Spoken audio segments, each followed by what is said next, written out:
Вітаю! В ефірі програма антикорупційних розслідувань «Наші гроші». Мене звуть Денис Бігус. Навесні всі мали можливість послухати записи, зроблені у кабінеті головного антикорупційного прокурора Назара Холодницького. Це були записи, зроблені детективами антикорупційного бюро на секретний мікрофон, схований в акваріумі. Ця історія наробила багато галасу, але нас особливо зацікавив один епізод. На ньому народний депутат обговорює з антикорупційним прокурором обставини кримінальної справи. А ця справа розпочата за схемою, в якій держава з бюджету закрила борги Ахметова перед приватною компанією, до якої наш депутат не має жодного відношення. Що ви. Він просто проходив повз прокуратуру. Йому так хотілося з кимось поговорити, от зайшов і поговорив. І взагалі, йому просто посміхнулась Феміда. А досліджувала цю посмішку Надія Бордєй.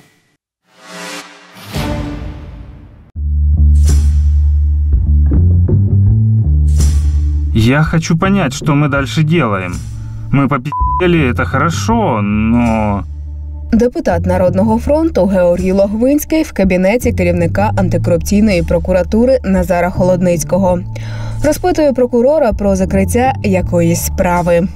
Я повністю контролюю ситуацію. Поки що я розбирався, там загрози тобі немає. Розмову записує прихований мікрофон, встановлений в кабінеті Холодницького детективами антикорупційного бюро. На запису прокурор заспокоює нардепа. Ну, добре, пообщалися, я наберу тебе після того, як запитаю. Домовимось далі, які слідчі дії плануються, а потім скажу. Чого ти так кипішуєш? Прокурор хоч і обіцяє депутату повідомити про заплановані слідчі дії, але закривати справу не збирається. Розумієш, я не закрию справу, тому що так треба. Розумієш, так не буде. Звичайному громадянину потрапити до кабінету прокурора без запрошення – жодних шансів. Інша справа, якщо ви народний депутат. Тоді двері прокурора можна відкривати хоч ногою.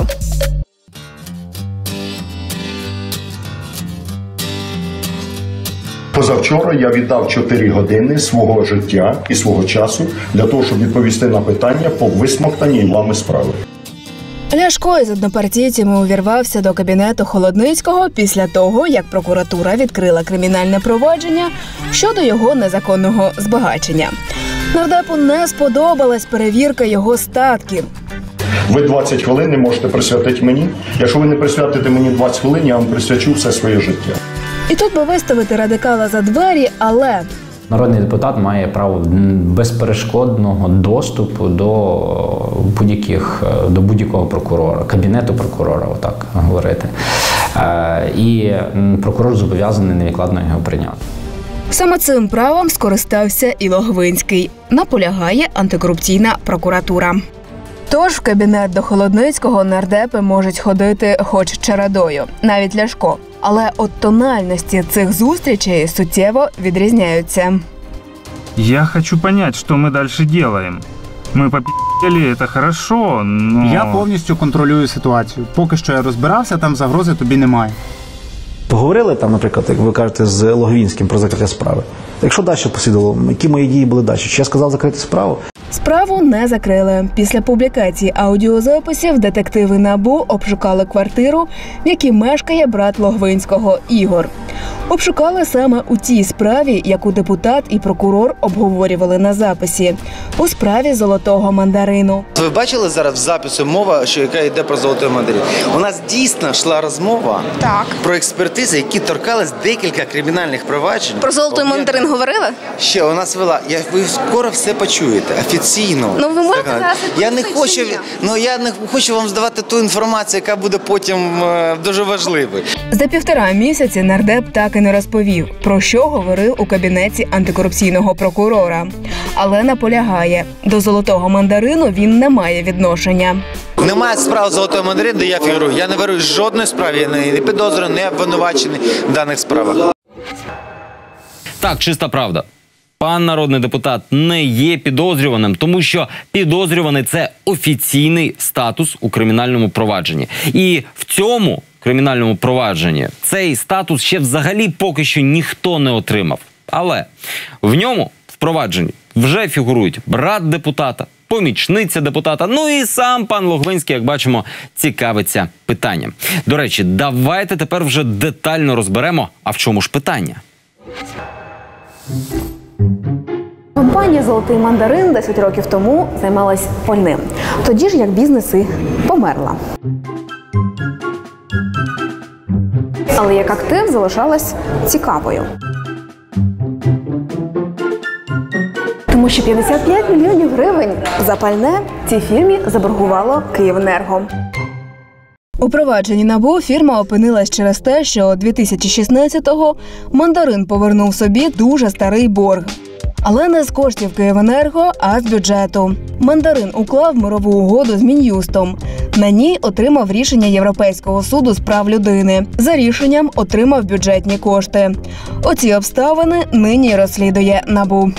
От не пощастило цьому підприємству придбати майно «Мазут», яке зберігалося у «Київенерго», яке належить, ви знаєте кому. 2008-го «Мандарин» передав «Київенерго» на зберігання «Мазут». Але «Київенерго» не повернуло ані пальне, ані гроші, навіть попри рішення українських судів. 2013-го «Мандарин» звернувся до Європейського суду з прав людини. Це теж не дало результатів. Справа пролежала в ЄСПЛ ще 2 роки. Аж раптом у 2015 році урядовий уповноважений Мін'юсту з прав людини погодився укласти із «Золотим мандарином» мирову угоду. Її надіслали в ЄСПЛ. Там закріпили. І тоді замість «Київенерго», яке на 75% належало Рінату Ахметову, борг виплатив бюджет України. «Київенерго» – це є приватна фірма. Так, в ній є частка держави. Але тим не менше, це є приватна фірма, це є окрема юридична особа, вона має окремі свої зобов'язання, обов'язки і так далі. І це ненормально, коли держава сплачує за цю фірму борги. А за кілька днів після того, як держава перерахувала «Золотому мандарину» гроші, «Мандарин» перерахував їх на інші фірми. НАБУ називає їх компаніями з ознаками фіктивності. НАБУ розпочало слідство в червні 2017 року. І спершу прийшло з обшуками в Мін'юст. Наглядає за справами антикорупційного бюро антикорупційна прокуратура. До її керівника і прийшов нардеп Логвинський після обшуків у Мін'юсті. Ну, добре, пообщалися, я наберу тебе після того, як запитаю. Домовимось далі, які слідчі дії плануються, а потім скажу. Що ти так кипішуєш? Можливо, депутат переживав через те, що повертати гроші «Золотому мандарину» допомагала його помічниця – адвокат Марія Швець. Вона веде справу «Золотого мандарину». Вона була в цій справі під кінець цієї справи, під кінець справи, коли мова йшла про господарську діяльність, вона пішла в цю справу, так. Цю інформацію депутат розповідає вперше. З його слів виходить, що 54 мільйони гривень із держбюджету на рахунок приватної фірми – це успіх, в тому числі і його помічниці. За її сприяння «Мандарин» отримав від Мін'юсту мільйони, а сам нардеп Логвинський до того встиг попрацювати радником міністра юстиції Павла Петренка. І на цьому помічниця Логвинського не зупинилась. Після виплати «Золотому мандарину» її фірма викупила іншу частину мазуту з тієї ж історії. Зараз ідуть суди по других 25 тоннах. Ну це я вже не можу коментувати. Я вже не можу це коментувати. Думаю, що це вже справи пані Швець. Да? Я знаю, про що йде мова, але я не буду юридичні справи в даному випадку коментувати. Консультували Марію Швець з приводу справи «Золотого мандарину»? Ще раз. У нас є в даному випадку вже адвокатська таємниця з цього приводу, да?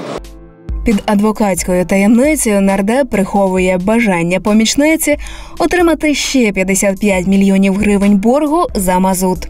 Приватна компанія «Золотий мандарин» передала на зберігання «Київенерго» 75 тисяч тонн мазуту. І доки фактично пальне зберігалось на складах енергетичної компанії, за документами його поділили. Одна з частинок залишилась у власності «Золотого мандарину. І саме за неї він стягнув борг з держбюджету. Не з Київенерго, приватної фірми, а саме з державного бюджету. Допомогла у цьому помічниця нардепа Георгія Логвинського. Відтак у Київенерго залишилось 2 дольки. Одну з них переписували з фірми на фірму, аж поки вона не опинилась у компанії помічниці нардепа Логвинського. Але навіщо юрфірмі мазут, до того ж такий проблемний? Юридично неправильно і безпідставно з боку юридичної компанії «Енкіл» вимагати, аби їх зробили стороною провадження, за яким вимагають від Київенерго 55 мільйонів гривень. Але досить про помічниць. Чому НАБУ приходила до брата нардепа Логвинського? Перед тим, як мазут придбала юрфірма помічниці депутата, ним володіла фірма, зареєстрована за однією адресою з бізнесом рідного брата Логвинського. Нам вже приходили слідователі, іскали. За цією ж адресою зареєстрована і фірма, власниками якої донедавна був сам нардеп та його дружина, суддя Європейського суду з прав людини Ганна Ютківська. Сам Логвинський дуже переймається долею золотого мандарину. Справа «Золотой мандарин» – це справа свавілля держави проти підприємництва. І це приклад, який повинна бути, НАБУ повинно було посадити за грати всіх тих, хто наніс шалену збитки підприємству і знищив підприємство. Підприємство, до якого, запевняє депутат, він не має жодного відношення. Просто йому болить. Просто детективи обшукують квартиру його брата за цією схемою, участь в якій брала його помічниця, щоб потім почати її наново вже для себе. Через розмову із Логвинським та іншими відвідувачами, записану антикорупційним бюро, Холодницького звинувачують у зловживанні службовим становищем, тиску на підлеглих, підбурювання свідків до дачі неправдивих свідчень і розголошення даних слідства. Прослушка Холодницького. Він там теж дуже багато чого розголосив, дані досудового розслідування. Але усе це не в рамках кримінальної справи, а лише у формі дисциплінарного провадження. Очільник антикорупційного бюро Артем Ситник та генеральний прокурор Юрій Луценко подали до кваліфікаційно-дисциплінарної комісії прокурорів 2 окремі скарги з вимогою звільнити Холодницького з посади. Якщо розказати, що я розголошу дані слідства, Скарги на Холодницького вже 2 місяці не розглядаються. Народному обранцю Логвинському через цю розмову НАБУ не закидає взагалі нічого. І завдяки закону, прийнятому депутатами для депутатів, вони й далі мають право вільно ходити і до спецпрокурора, і в інші державні органи, аби вирішувати, вочевидь, не тільки законодавчі питання. Маючи посвідчення народного депутата, вони приходять до тих керівників, яким цікаво, які це може пов'язане з кримінальним провадженням взяти, з своїм бізнесом. Скасування цієї норми дозволило прокурору зачинити двері і перед радикальним Ляшком, і перед надфронтівцем Логвинським. Але за скасування мають проголосувати народні депутати. Тобто самі себе позбавити права вирішувати будь-які, часто кримінальні питання напряму із прокурором. Був такий період, принаймні у Києві, коли спритні діти по заторах просили гроші у водіїв на фарбу і далі розмальовували паркани у жовто-блакитний. І, схоже, настав час повторити подібну акцію. І зібрати білої фарби, і змусити МВС підписати врешті-решт шоломи своїх поліцейських. Повна анонімність тоді ще міліціонерів була величезною проблемою для розслідування злочинів Майдану. Після революції новопризначений міністр Арсен Аваков сказав, що йому потрібно кілька місяців, і він вирішить це питання. І дотримався цієї традиції і досі, після кожного інциденту неправомірних дій поліції на масових заходах або на мітингах, МВС обіцяє дуже скоро вирішити проблему анонімності поліцейських. Анонімності тих, хто, зазначу, лупить вас кийком по голові. І знову нічого не змінюється. Знаєте, з моменту першої обіцянки Авакова минуло вже стільки часу, що якби тоді, ввечері, міністр взяв в руки пензлика, взяв шолом і почав підписувати, на сьогодні вже б закінчив. І підписав би все власноруч, і я певен каліграфічним почерком. А в реалії чергову порцію обіцянок отримав Данило Мокрик. Протягом січня-лютого 2015 року кожен міліціонер, сподіваюсь, до того часу поліцейський, матиме свій персональний жетон з особистим номером для носіння на службовій формі при патрулюванні і відповідний номер на шоломах.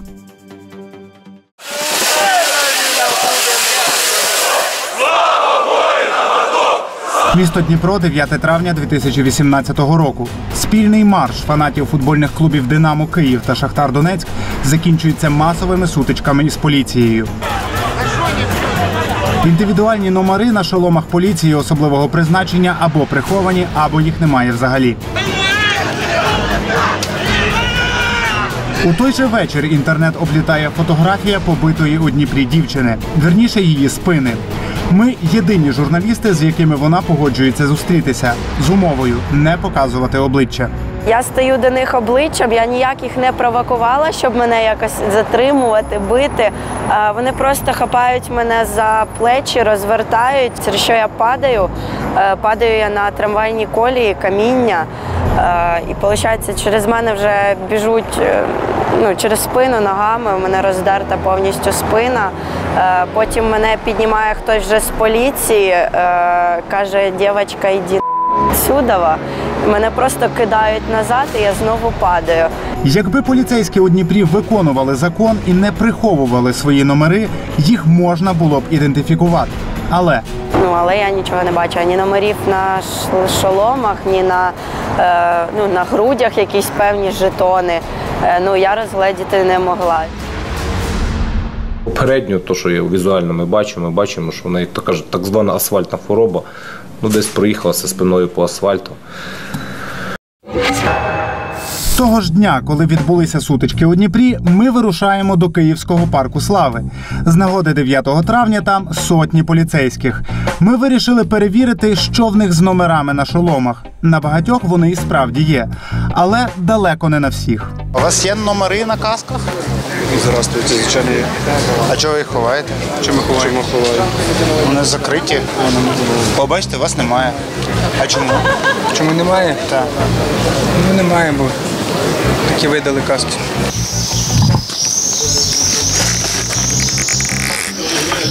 Нема. А у вас? І у вас нема. А давно вам каски видали? Сьогодні. Сьогодні, так? Тобто ви їх раніше не носили? Ні, це новий завод був. Добрий день. Дозвольте поцікавитися, у вас є номери на касках? Немає. А у вас? А чого немає? Де? Ні, немає. А у вас? Можна подивитися, будь ласка? Що? Є номер. У вас є, бачите. А чого у вас немає? Вам давно каску видали? Ні, недавно. Недавно? Окей. А пояснили, чому вона без номерів? Ні, нічого. Цим все не обмежується. Того дня біля парку Слави ми зробили ще одне відкриття. Коли «Беркут» 30 листопада 2013 року розганяв студентський майдан, особи силовиків не змогли встановити. Після революції це мало змінитися. Це обіцяв Аваков. Ідентифікацію прописали у законі. Але через 4,5 роки, коли поліція розганяла міхомайдан, на шоломах знову масово не було ідентифікуючих номерів. Крім активістів, у той день постраждали і журналісти. Наприклад, Богдан Кутєпов з Громадського. Преса. Ні, да я свій. Виходь, уродно. Да я не знімаю, я не урод. Виводьте його повністю. Да я не урод. Виходжу, і так мене бере, і сюди своїм берцем лупашить, десь отак. Мені було боляче, він мені не зламав ногу, нічого. Ні, це отак виглядає. Тобто я знімаю отак камеру, трохи туди, щоб було видно його обличчя, і я не можу ще і так знімати. Ані жетона, ані номера.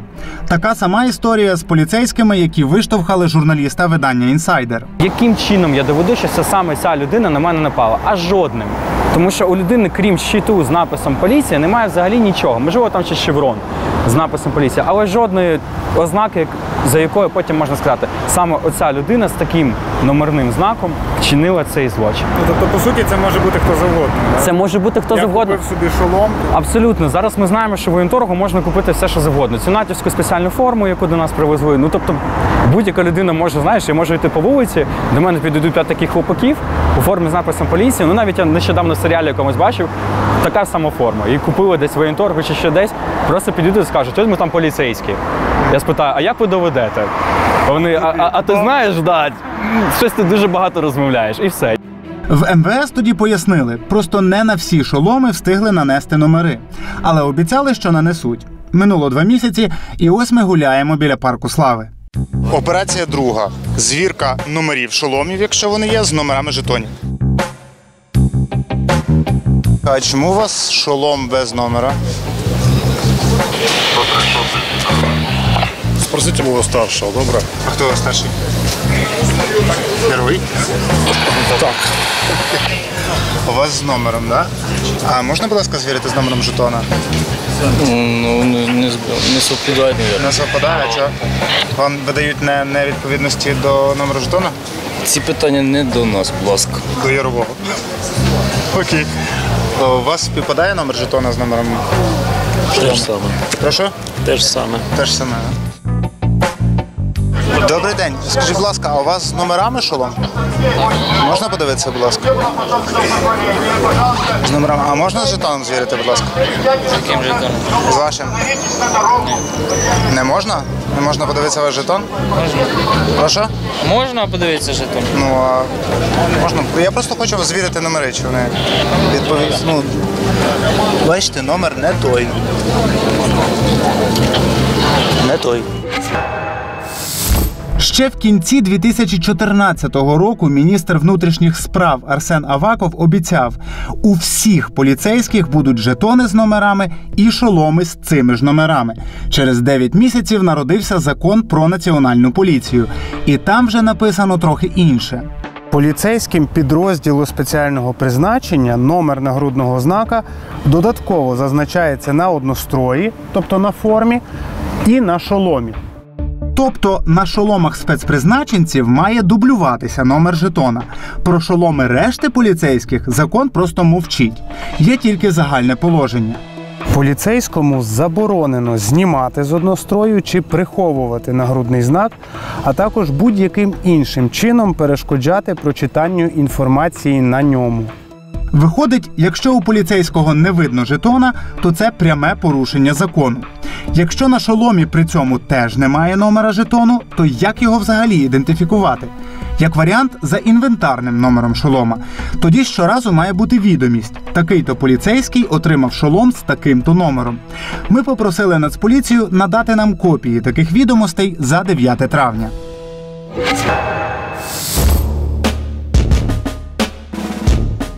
Аеропорт Бориспіль. Тут зараз відбудеться круглий стіл, в якому буде брати участь, зокрема, перший заступник міністра внутрішніх справ Сергій Яровий. І він нам потрібен. Чому 9 травня поліція знову була без маркування на шоломах? Я, чесно говоря, повністю проводили ми строєвий огляд. Ці підрозділи, які раніше звертали увагу, всі були з маркуванням. Я не знаю, якщо є випадки, я готовий... Зафіксовано на камеру. Абсолютно, дайте тоді інформацію, зараз ми розберемося. Тому що ми для того і проводили якраз строєвий огляд по маркуванню. На це ми звертали увагу. Тому, якщо є... Чому номери на шоломах не співпадають з номерами жетонів? Ну, давайте, якщо є інформація, будь ласка, я думаю, що допрацюємо це питання. Поки Сергій Яровий вивчає інформацію, треба нагадати, що ще на початку 2017 року 23 народних депутатів зареєстрували законопроект про покращення ідентифікації поліцейських. Ну, були всі підстави рухатися з цим законопроектом і, власне, приймати те законодавство, яке в нас тут вже, я сподіваюся, назавжди убезпечить від повторення безкарних дій поліції. Але потім виявилося, що, власне, нинішньому керівництву Міністерства внутрішніх справ така річ не потрібна. Все має бути однозначно. В кожного поліцейського номер жетона на засобах спецзахисту. Але цей проект, за словами автора проекту, блокує особисто Арсен Аваков. От для чого ми потрібна безкарність поліцейських, щоб вони могли виконати його найтяжчий, так би мовити, я вважаю, найнезаконніший наказ. Цей правовий стан саме з невизначеністю оцих жетонів і питання ідентифікації поліцейських, він дуже в цьому допомагає. Арсена Авакова ми спіймали перед засіданням Кабміну, але його пояснення про номери нічого не пояснило. А чому так виходить, що поліція досі на касках, якщо і має номери, то ці номери не співпадають з номерами жетона? Я думаю, что номер жетона не есть тот номер, который на касках. А в законі написано, що має бути? Не номер жетона. Стаття 20 закону. Не номер жетона. Написано, має співпадати. Ну, проверьте, я думаю, что у вас не точная информация. Не про закон, а про вот регистрацию. Не має співпадати по закону. Я думаю, що ви запитаєте це питання, наприклад, де ви бачили в Києві. Я думаю, що в Києві побачите, і ви в Києві побачите совпадіння. Немає, я питав. Так що ви від мене хочете? Ну я кажу маю, а ви кажете немає. Я питаю, чому? Я питаю, чому так? Я думаю, що ви помиляєтеся. Я не помиляюсь. Ну добре, подивитися відео. Не зрозуміло? Давайте ще раз. Номер жетона не есть тот номер, который на касках. А в законі написано, що має бути? Не номер жетона. Стаття 20 закону. Не номер жетона. Цей міністр каже, що номер на шоломі не має відповідати номеру жетона. А далі він каже: де ви бачили в Києві? Я думаю, що в Києві побачите, і ви в Києві побачите совпадіння. Немає, я питав. Так що ви від мене хочете? Ну я кажу маю, а ви кажете немає. Отже, дві протилежні тези за 40 секунд спілкування. А якраз за півгодини до розмови з міністром нам передзвонили з Нацполіції. Відреагували на запит про видачу шоломів за інвентарними номерами. Наше головне управління взагалі заходи не отримує. А по районах отримували і то, наскільки я знаю, то знаєте, як купив шолом, видали і побіг. А навіть можуть не записати, що це отримав там Степан, Василь, Микола. Тобто це навіть не записували? Ну, не записували. Деякі підрозділи фіксуються за кожною особою, а деякі отак, знаєте, халатно відносяться, видали, а які там номер пов'язаний, знаєте. Тобто номери на шоломах поліцейських можуть не тільки не відповідати номеру жетона. Вони можуть взагалі нічому не відповідати і ніяк нікого не ідентифікувати. Просто випадкові цифри в монополії на застосування сили.